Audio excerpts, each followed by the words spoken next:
ChatGPT ক্লডৰ নিচিনা মডেলবোৰে সমাজৰ বাবে বিপদ কঢ়িয়াই আনিছে নেকি? ক্লডৰ পেৰেণ্ট কোম্পানী এন্ট্ৰপিকে এনে কি AI মডেল উলিয়ালে যি পাব্লিক ইউজৰ বাবে বন্ধ কৰি দিবলগীয়া হ'ল? 2026 চনৰ এপ্ৰিলত এন্ট্ৰপিকে এটা নতুন AI মডেল উলিয়ালে, ক্লড মিথছ। এই AI মডেলে নিজেই কোনো মানুহৰ সহায় নোলোৱাকৈ কম্পিউটাৰ চিষ্টেম হেক কৰিব পাৰে। এক্সপাৰ্ট লেভেল চাইবাৰ চিকিউৰিটি টাস্কত ইয়াৰ সফলতাৰ হাৰ 73%। মজিলা ফায়াৰফক্সত 271টা বাগ ধৰিলে। আনকি 27 বছৰ পুৰণি এটা লুপ হ'ল যিটো হিউমেন বিঙে উলিয়াব পৰা নাছিল, মিথছে কেইঘণ্টামানতে বিচাৰি উলিয়ালে। কিন্তু তাতোকৈ ভয়ংকৰ কথাটো হ'ল ইভালুৱেশ্যনত মিথছে নিজেই নিজৰ চেণ্ডবক্স ভাঙি ইণ্টাৰনেটৰ সহায় লৈ এমপ্লয়ীক ইমেইল পঠিয়ালে। এন্ট্ৰপিকে নিজেই কৈছে তেওঁলোকে এই কাম শিকোৱা নাছিল, ই নিজেই শিকিলে। তথাপি এন্ট্ৰপিকে এই মডেল সঠিকভাৱে ব্যৱহাৰ কৰিব বিচাৰিলে।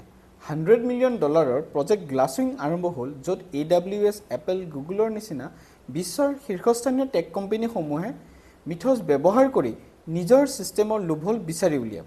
AI মানে কেৱল চেটবট নহয়, ইয়াৰ গুৰুত্ব চাইবাৰ চিকিউৰিটিটো বৃদ্ধি পাইছে। একেটা AI ছিষ্টেমক সুৰক্ষাও দিব পাৰে, ভাঙিবও পাৰে। পাৰ্থক্য মাত্ৰ এটাই, কাৰ হাতত আছে।